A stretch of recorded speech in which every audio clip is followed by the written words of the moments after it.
Have you guys been using the Character AI app and wondering on how to make your own character on it? Then don't worry. In today's video, I'm going to show you how to make bot in the Character AI. So let's dive right in. First of all, open the Character AI app just like this. And after that, here you can see something like this on your home screen. Now tap on to create option right here. Now to create bot, simply tap onto character just right here. Now tap on it. Now the first thing we need to do is name your character. Now add the character name just like this.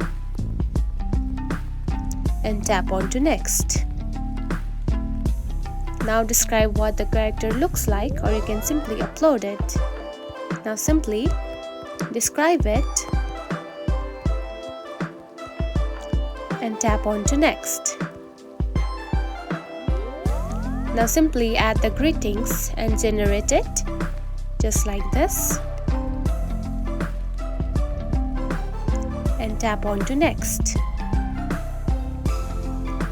And now you can simply make it public or unlisted, or you can simply add it to private and tap on to next and tap on to create. You can add the subtitles, description and character definition as well.